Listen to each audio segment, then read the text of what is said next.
saya mau tanya opini kamu tentang satu hal lagi viral. Yang mungkin kamu nonton gak sih yang dibilang masalah donatur? Apa kata-katanya? Selain donatur dilarang ngatur. Dilarang ngatur. Ternyata banyak perempuan di luar itu sadar juga, Syifa. Mereka tuh mikirnya kayak begitu loh. Women can be whatever they want as long as it's a good thing and as long as they're happy about it. Mau mereka memutuskan untuk menikah muda dan menjadi ibu rumah tangga, there's nothing wrong with that. Aku tuh dulu gak kepikiran banget tentang pernikahan. Aku tuh dibesarkan, ibuku tuh dulu single parent. I'm not really thinking about marriage at all gitu aku.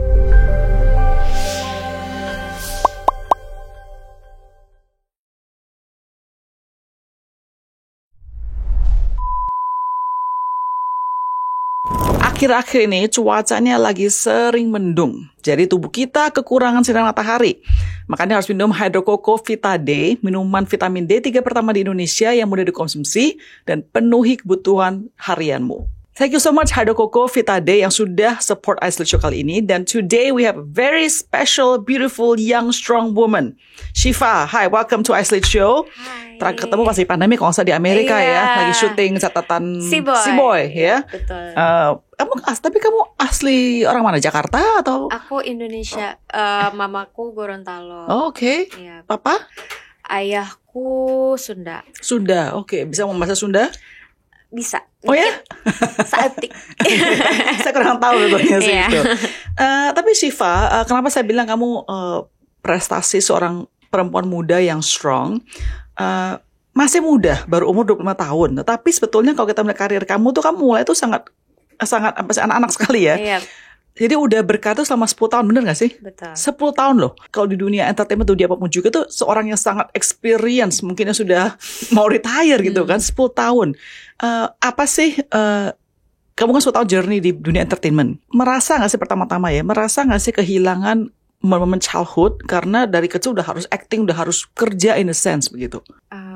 Ya jadi walaupun aku started young, tapi kan journey-nya tuh gak langsung aku jadi artis, Kak. Jadi emang aku tuh proses casting zaman dulu kan beda banget sama sekarang. Kalau sekarang mungkin it's a lot more easier to become an actress or someone famous. You gitu. think so? Oh, be famous yes, tapi kalau an actress juga lebih gampang sekarang. Exactly. Karena maksud aku sekarang tuh banyak producer yang ngelihat kayak dari followers dulu, baru kayak kapabilitas untuk actingnya menurut aku sekarang. Oh, sekarang begitu. Betul. Jadi kayak aku emang dapat pengalaman dari beberapa teman sesama aktris juga yang ternyata banyak produser yang ngelihat followers dulu baru kemampuan acting gitu.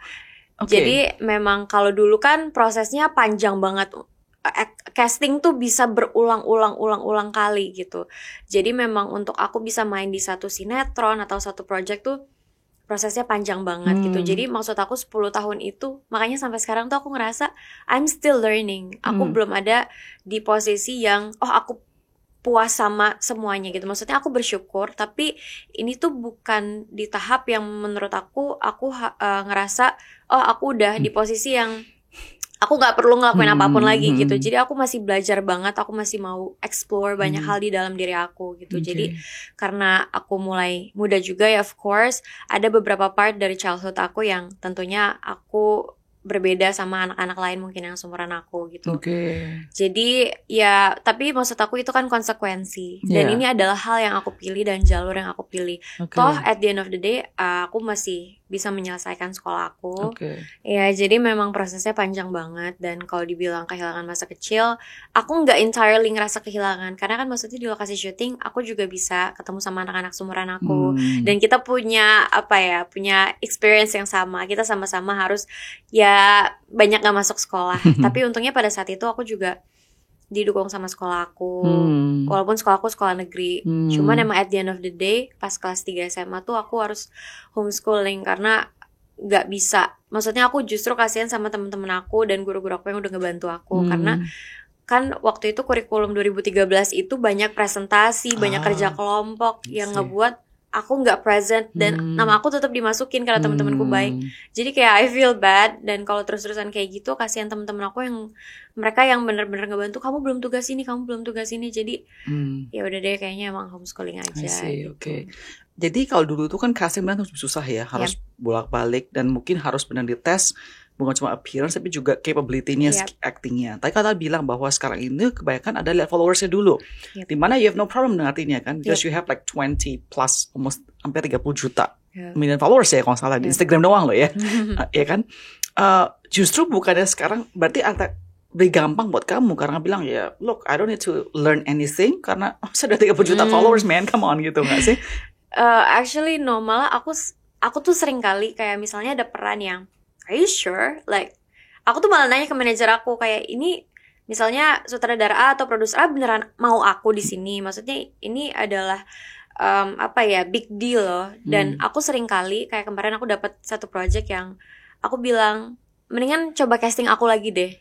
Karena biar kalian lihat aku tuh beneran sesuai sama karakternya atau enggak gitu. Aku nggak mau cuman karena Shiva mungkin punya followers banyak. Justru menurut aku itu bukan sesuatu yang menjadi kelebihan buat aku. Sure, itu adalah hal yang yang berguna banget buat aku tentunya, karena maksudnya aku bisa dapat endorsement, aku bisa dapat kerjaan dari situ. Cuman menurut aku dari karir acting aku itu hanya menambah value dari untuk promosi film aku, tapi kayak aku nggak ngerasa itu adalah kelebihan untuk aku dari segi aku bisa dengan mudah mendapatkan role tertentu. Justru itu jadi pressure buat aku gitu, kayak ini aku dipilih karena emang capability acting aku atau karena followers aku ya gitu. Jadi itu lebih kayak I have to show that I'm really worth the role gitu. Kayak emang aku worth it gitu. Bisa kadang-kadang bumerang ya, dengan banyak followers mungkin justru kayaknya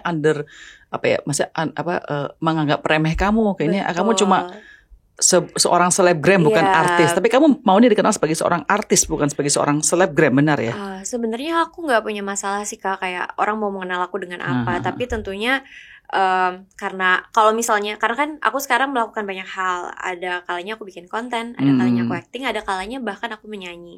Jadi menurut aku pengen ketika aku udah berakting, aku dikenal sebagai Shiva yang acting gitu. Jadi sebenarnya kalau orang kenal aku, Shiva dari sinetron, aku nggak ada masalah juga gitu. Cuman when it comes to acting, ya udah orang pengen tahu aku bukan Shiva dengan followers banyak, tapi emang Shiva dengan role ini. Gitu.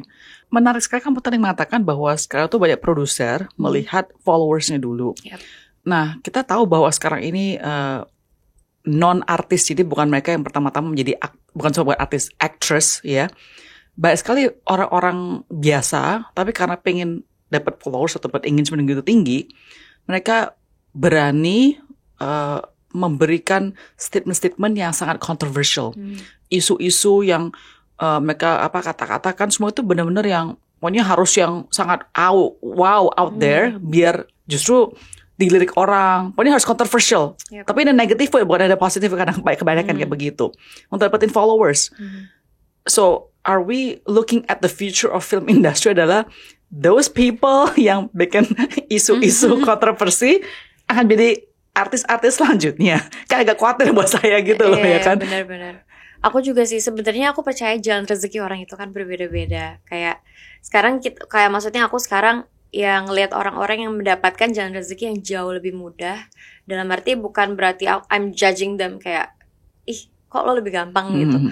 Tapi maksudnya dalam arti jangan sampai jalan-jalan negatif itu menjadi shortcut dan dikasih kesempatan lebih dari, maksudnya gini, kan orang itu bisa terkenal karena dapat audience. Kalau nggak ada audience nggak bakalan bisa terkenal gitu. Jadi memang menurut aku itu pintar-pintarnya audience di Indonesia aja untuk memilah-milah mana orang atau konten yang worthy untuk dilihat sama mereka terus-terusan. Karena maksudnya gini, gosip dan hal negatif itu kan sesuatu yang tidak bisa dihindarin menurut aku. Kayak aku pun walaupun gak interest, kalau ngeliat homepage dimanapun, di TikTok, di Instagram pasti ada aja gitu. Gak bisa aku hindarin gitu. Jadi mungkin pinter-pinternya kita sebagai audience untuk kalau aku I'm not interested, jadi ya not interested. Jadi sebenarnya pinter-pinternya kita sebagai audience untuk kayak gak usah dikasih panggung deh kayaknya yang kayak gini-gini. Nah, tapi kan susah ya, maksud saya Shiva, misalnya contohnya yang muncul terus kayak begitu, sebagai audience lama-lama kita gak pengen, tapi ya ke-expose juga no matter what gak sih? Iya benar sih. Cuman menurut aku kayaknya itu karena orang-orang, misalnya satu kasus tertentu atau ada orang tertentu yang naik karena mungkin hal yang kurang baik gitu. Karena mereka dikasih panggung, jadi orang-orang lain nih jadi inspired by that. Jadi kayak kalau gitu dengan cara kayak gitu gue bisa dong terkenal juga. Nggak perlu gue capek-capek jadi artis or making something yang yang big, yang positive gitu ya. Gue bikin kasus aja kayak gini gue bisa terkenal. Benar. Jadi menurut aku lama-lama kalau misalnya ada orang-orang yang dengan hal tidak baik menjadi sesuatu, kayaknya kalau misalnya orang nggak terlalu pay attention, mereka juga bakal hilang dengan sendirinya. Gitu ya. Gitu. Iya, saya merasa kayaknya gila. Dan bukan masalah audiensnya. Kadang brands, kita mau endorsement ya, brands juga suka dengan sosok-sosok demikian yang kontroversial karena I don't care, penting dapat viewsnya gitu. Bener. Jadi nakutin banget ya kebudayaan jadi kayak begitu gitu. Iya, itu juga sih salah satunya. Iya kan? Bener. Kan kamu kan seorang public figure, udah 10 tahun di dunia entertainment, di mana kamu terpapar, exposure pasti luar biasa. Kamu kan terakhir even your private life from romance, siapa yang pacaran dan lain sebagainya itu juga jadi hot issue ya, benar nggak sih? Saya bukan mau ngobrol tentang pacar kamu dan lain sebagainya. I think that's maybe your privacy. Tetapi bagaimana ya, atau sikap kamu itu, apakah kamu tipe yang kayaknya ya justru karena gue pacaran sama seorang terkenal, sama-sama terkenal, gue akan lebih muncul?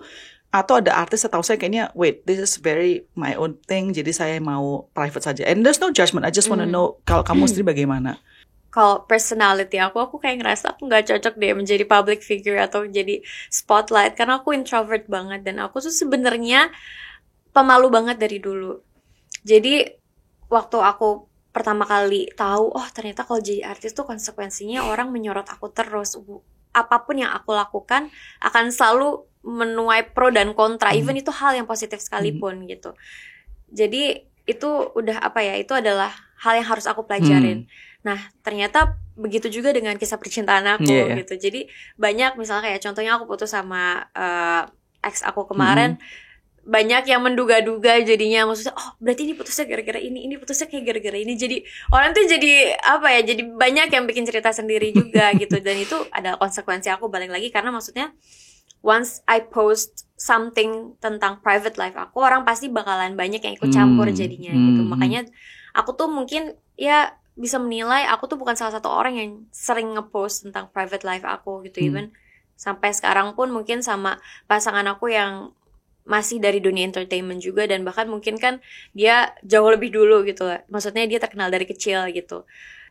Aku memang dia juga sama sih, kita bukan tipe yang suka ngepost. Even kita ngepost tuh bukan karena kita pengen menarik orang untuk ngelihat kita, tapi emang karena kita pengen aja gitu. Jadi kadang bahkan kalau kita udah pengen nih, aku udah pengen banget ngepost, tapi kayak aduh aku mikirin konsekuensinya, nanti komentar orang banyak, masuk berita, padahal nggak penting banget kan. Kadang kayak Syifa Haju dan Arumi dikabarkan sedang keluar bersama keluarga, kan kayak what's the point gitu. Jadi aku suka balas gitu, karena munculin berita gak penting tentang aku. Maksudnya private life aku tuh bukan sesuatu yang pengen aku tonjolin dalam hidup aku. Begitupun juga dengan pasangan aku. Aku pengen maksudnya ya dia shine dengan karyanya dia, aku shine dengan karya aku sendiri gitu. Tapi memang tidak bisa terhindari ya. Betul, ya udah mau gimana gitu. Jadi artinya kamu sebetulnya bukannya tipe orang yang pengen ngepost, tapi karena pasangan ya pengen lah, namanya pasangan kan. Dan pasangan kamu juga sama seperti kamu pemikirannya? Sama sih dia gitu. Alright. Kalau kamu sekarang sesuatunya tadi kamu bilang ada orang suka isu-isu kamu, nanti bilang duga-duga gini-gini. Kamu tipenya yang kayak kasih klarifikasi, atau kamu lebih baik udah diem aja nih, mati sendiri beritanya? Aku melihat dulu beritanya apa. Aku jarang banget sebenarnya klarifikasi. Menurut aku klarifikasi tuh nggak menyelesaikan sesuatu, karena malah jadi digoreng lagi dan akan ada argumen tambahan lagi dari orang-orang. Tapi kadang ada beberapa berita yang ya udah once and for all, udah yang penting aku udah satu kali waktu aku putus karena terlalu banyak spekulasi, anggapan-anggapan. Jadi ya udah aku klarifikasi sekali, udah stop sampai situ.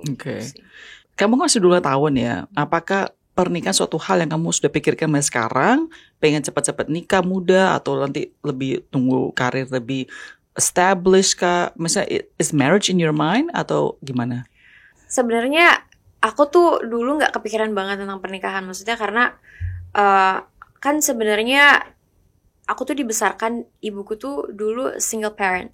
Jadi maksudnya I'm not really thinking about marriage at all gitu. Aku fokus cuman kayak aku pengen kerja supaya I can build future for me and for her and for my sister. Jadi ya udah aku fokus ke situ dulu sampai akhirnya maksudnya sekarang alhamdulillah aku juga udah ketemu ayah aku yang sekarang, ayah tiri aku, which is aku nganggep dia kayak ayah aku sendiri.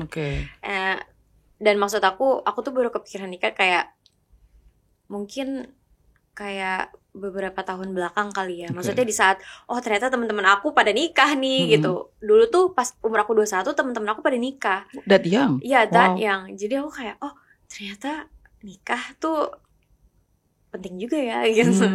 Jadi kayak ya udah deh, kayaknya aku pengen deh nikah gitu. Cuman sebenarnya kalau aku pikir-pikir sekarang ya, kalau dulu kayak aku bener-bener belum siap mentally deh gitu. Maksudnya karena emang ya pernikahan itu kan sesuatu yang serius gitu. Jadi memang aku ngerasa Tuhan tuh belum ngasih jalan aku ke sana karena He knows better. Kalau aku pada saat itu emang belum siap. Alright. Jadi kalau kamu tadi bilang karena kamu di-raised by single mother, kamu berapa saudara buat tahu? Berdua. Jadi kamu sama adik perempuan tadi kamu bilang ya. Apa jadi ada trauma dari hal yang terjadi pada orang tua kamu, makanya kamu kayaknya nikah itu bukan satu hal yang kayaknya kan kalau kita pikir zaman dulu kan ya fairy tale dan lain sebagainya. Is that like a trauma then in a sense? I don't know if it's trauma or just karena ibu aku tuh kan sangat mendidik aku untuk jangan pernah bergantung sama siapapun gitu. Dan she raised us, aku sama adik aku tuh dengan dia bekerja gitu. Jadi kayak aku nggak ngerasa ada need aku di situ awalnya untuk membutuhkan figure seorang laki-laki. Jadi kayak ya udah, aku kayaknya bisa deh kerja sendiri, aku nyari duit sendiri untuk mamaku, untuk adik aku gitu. Jadi pada saat itu aku nggak ngerasa kayak aku butuh deh kayaknya figur laki-laki gitu. Toh selama ini mamaku bisa loh ngebesarin aku sama adik aku tuh bisa banget. Dan alhamdulillah kita juga berhasil besar dengan kondisi yang baik-baik saja gitu. Jadi pada saat itu aku ngerasa kayaknya gak butuh deh. Cuman pas aku akhirnya ketemu sama ayah aku yang sekarang gitu, ternyata it's nice to have someone ya. It's nicer ya. Yeah, it's nicer gitu. Dan aku juga awalnya kan gak punya contoh hubungan yang baik tuh seperti apa gitu. Jadi mungkin itu nggak jadi concern utama aku gitu. Jadi akhirnya ya udah aku belajar sampai ya udah kayaknya aku pengen deh nikah, bangun keluarga. Tapi itu pun jadi aku belajar ternyata pernikahan itu bukan cuma sekedar berarti kalau aku nikah aku jadi bergantung sama seseorang, nggak kayak gitu ternyata gitu. Saya mau tanya opini kamu tentang satu hal lagi viral. Ada seorang I don't know namanya apa, Slapgram atau whatever it is, yang mungkin kamu nonton gak sih yang dibilang donatur apa kata-katanya? Selain donatur dilarang ngatur. Jadi kan konsepnya kesannya adalah bahwa perempuan itu bisa dibeli ya oleh uang, ya kan? Gimana nih opini kamu dengan ternyata, maksudnya deh bukan cuma Instagram ini loh, maksudnya ternyata banyak perempuan di luar itu sadar juga Syifa bahwa mereka tuh mikirnya kayak begitu loh. Thankfully ya itu sih, aku dapat didikan dari kecil dengan mamaku yang seperti itu gitu loh. Tapi actually gini, menurutku women can be whatever they want as long as it's a good thing and as long as they're happy about it. Jadi kayak menurutku mau mereka memutuskan untuk menikah muda dan menjadi ibu rumah tangga, there's nothing wrong with that. Correct. Gak ada salahnya dengan tidak bekerja dan menjadi ibu rumah tangga as long as they're happy about it and it's their life choice.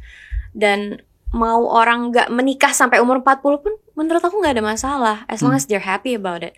Tapi menurutku, ini kalau personal take aku gak mau mempunyai mindset dimana aku menggantungkan value aku tuh ke laki-laki. Kita harus bisa bervalue supaya kita bisa dihargain sama laki-laki. Enggak, aku nyari value untuk diri aku sendiri.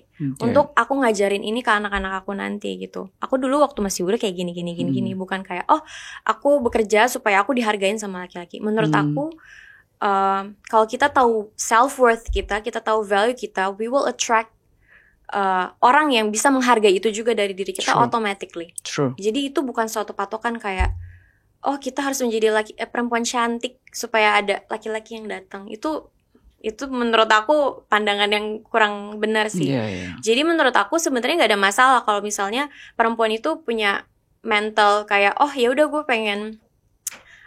pengen dinafkahin sama cowok, nggak ada yang masalah. Tapi menurut aku untuk mengajarkan itu menjadi dasar ke perempuan lain itu it's just not the right thing to do. Not a healthy way. Not in a healthy way. Karena menurut aku kita tuh ya maksudnya kehidupan ini emang butuh uang, tapi we were so much more than uang gitu. Maksudnya menurutku ketika kita melakukan sesuatu dengan passion, kita kerja dengan passion, kita ngelakuin hal yang bikin kita happy, kayaknya itu akan kayak datang dengan sendirinya gitu. Maksudnya karena ini dari experience aku dulu mulai syuting dari usia muda tuh bukan karena passion aku awalnya, karena I need the money. I need the money for my family. Tapi karena aku ngelakuin ini dengan niat yang baik, dan ternyata aku suka juga di sini, jadi semuanya datang dengan sendirinya aja gitu. Jadi ya kalau dipikir-pikir kan, ya aku nggak punya laki-laki untuk nge-provide aku padahal, tapi yet I'm still here, alhamdulillah gitu. But your statement tadi ya, balik yang bilang asal mereka happy, ya terserah mereka mau single, mereka mau nikah muda, mereka punya anak, punya happy. Jadi kalau itu ani-ani saya bilang ini dong, ya gue happy kok jadi ani-ani. What do you think about that? Saya kan gue happy. Ya sebenarnya ani-ani, aku nggak tahu ya. Maksudnya orang tuh ngeliat, maksudnya definisi ani-ani itu apa sebenarnya, aku kan nggak tahu. Saya juga bingung sih. Kemarin saya interview orang, saya tanya apa sih ini ani-ani sama simpen sama prostitut, saya bedanya apa, saya bingung gitu. Aku kan kayak nggak tahu maksudnya. Oke, maybe gini, perempuan yang tadi kan bilang, ya pokoknya value gue adalah gue sama cowok ini bukan karena gue love cowok itu, tapi karena gue dinafkahkan dengan luxurious items atau whatever it is. Maybe that's the category. Tapi you don't really love this person, or you don't like, maybe you can also move to different guys as long as ada uangnya gitu. Happy with the wrong mindset. Sebenarnya kan kalau mereka mungkin berpikirnya, aku nggak tahu nih, makanya definisi ani-ani itu seperti apa. Apakah sugar daddy ini udah punya istri atau kayak it's just a rich man yang mau ngebayarin dia gitu. Jadi aku nggak tahu nih kategori ani-ani itu seperti apa. Jadi menurut aku kalau misalnya emang mereka dating for the sake of their money aja, it's just a wrong mindset menurut aku. Dan itu kan nggak akan last forever gitu. Itu nggak akan fulfill apa yang ada di dalam hati mereka sebenarnya. Maksudnya secara materi ya oke, mereka happy, tapi kan dalamnya pasti there's something gitu. But it's interesting ya, Syifa. Jujur pas saya bilang kan mau interview kamu, saya kan lihat biografi kamu, saya ngecek kadang, dan kan tim saya bilang harus tanya tentang relationship terus ini kan. Tapi bukan masa gosipnya, tapi saya tuh tertariknya begini loh. Kayaknya saya merasa anak muda sekarang saya katakan ya, karena mungkin environment sekarang berbeda dengan zaman saya, terutama Generation X, di mana semua ditampilkan ke depan kamu, semua consumerism, luxurious, and all of these things. Ya bikin orang, dan hidup tuh tambah susah, kita tambah susah. Jadi bikin orang tuh kayaknya pengen, ya dah nyari gampangnya adalah gue jadi ani-ani, whatever the term is gitu loh. And on the one hand, saya bukan lagi support loh ya, cuma kita bisa mengerti kenapa mereka kerjaan hal tersebut. Karena banyak satu pun juga lulus nggak dapat kerjaan, mereka juga bingung mau gimana. And on one hand mereka juga mau ada living lifestyle-nya gitu. Jadi bagi saya bukan ada encourage jadi aneh nih, tapi kayak that's why they're doing itu. Riset bukan karena cuma jadi cek nakal, tapi emang it's hard. Life is hard right now. Gitu. Iya benar. Sometimes kadang kalau misalnya di dunia perartisan ya, mungkin banyak yang gak bisa keep up sama lifestyle-nya kali ya. Mungkin kan maksudnya dunia jadi public figure tuh identik dengan something luxury, or like wearing branded stuff, driving a nice car. Jadi mungkin banyak orang yang kayak gue pengen bisa ada di situ deh, gue pengen keep up sama gaya ini gitu. Padahal ya you don't have to. Tapi realitasnya demikian bukan sih dengan teman-teman selebriti kamu harus nunjukin status gitu? Harus, memang benar. Nggak harus sih, cuman mungkin kayak. Tapi benar kan terjadi demikian? Iya, tapi terjadi seperti itu. Jadi banyak yang ya udah, ya karena pengen keep up jadinya ya kayak gitu. Itu bukan cuma dunia entertainment, banyak. Kantoran industri. Juga, ya industri juga banyak. Benar-benar. Iya. Oke, kamu kan masih muda, 25 tahun. What is your future plan?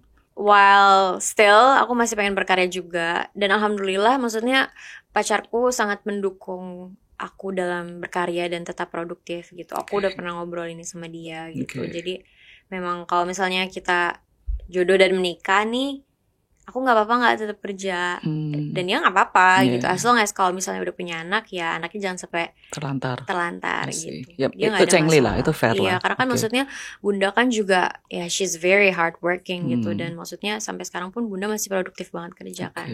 Alright. Ibu kamu berapa sekarang? Ibu aku tuh tahun 78 lahirnya. Hah?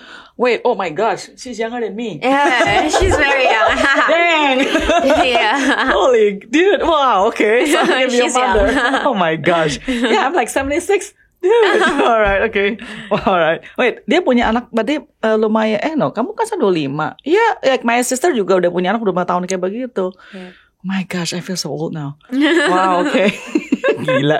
Tapi kan 20 tadi baru main. Shiva, satu hari, what do you want people to know you of? Misal satu kata doang. Shiva adalah apa? Apa ya? Kindness enough for me. So that's important for you, being kind. It's important for me to be kind. Dan saya merasa kamu seorang yang kind karena pas itu saya ketemu kamu yang tadi saya bilang zaman dulu banget di Amerika itu. Nggak, saya ajak kamu bikin konten baru kenal gitu. And you're so gracious and you're so friendly. So I appreciate that, you know. Thank you. I mean, it's been kapan itu ya? Pas si boy film shooting itu loh. 2022 atau 21 nggak 23 pasti. 22 ya. 22 pasti sama COVID kan masih itu kan. COVID. Yeah, it's so nice to see you. I mean, actually pas ketemu kamu dulu kamu udah kayak anak-anak, sekarang kayak very mature and you're very glowing. Yeah, So thank you Shiva ya. All the best to you and ya amin lah dengan mimpi kamu, doa kamu ya terberkati ya. Thank you so much Shiva.